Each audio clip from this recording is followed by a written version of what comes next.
जय जगन्नाथ सांग मैंने आज गोटे सुंदर ब्लॉग को आपण मानक स्वागत करुच्ची। आज हूँ पंचकर द्वितीय दिन तो से सकाଳେ उठी ठाकुर पूजा करने फूल तोड़ी नहीं आसी ठाकुर पूजा करुचे। आम गचर आज बहुत सारा फूल था कहीं आम ए जल्दी उठुचु पंचक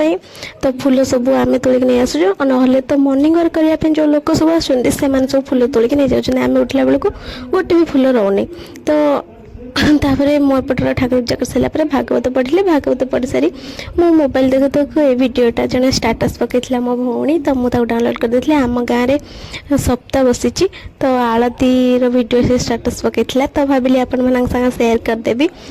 सब गाँव में पंचक जगन्नाथ पूजा हो भागवत पढ़ा हो ये सब बहुत बढ़िया लगे मुझे ये सब बहुत मिस करुँची। बोंगर मोर छात पर पलि आसलु आम जो राशन चाउल और गहम आसाला एत पोक लग जाए खाई पूरा गुंड कर देछंती तो ताकू आम ए सफा करूँ सफा कर मुझे चलईदेली पाछुर देले कामटा जल्दी सरजिव दीज खरा बहुत जोर हो छात उपर से दीज करदेलु काम सरीगला तापर बहुत जोर गरम होता तो मुझे आम गोलाप गछ पार बस पड़ी ये बहुत सारा आम गोलाप फूल फुटी बहुत बढ़िया देखा जाउची। मत तो ये पिंक कलर गोलापटा बहुत बढ़िया लगे पूरा मस्त ये गहम सुखेदी तलू चलि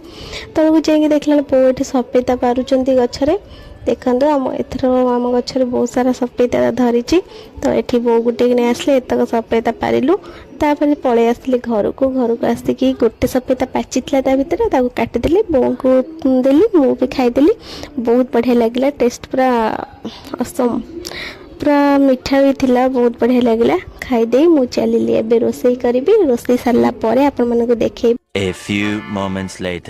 से सारी मामा को खाया को देदेली तापर आम ये बसीगलु खावाई भात डालमा पापड़ आलू बैगण टमाटर सीझा है चकटा होता आज खावाटा बहुत बढ़िया लगे तो आज वीडियो भल लगे लाइक करदे वीडियो टी रखुच्छी। जय जगन्नाथ सांग।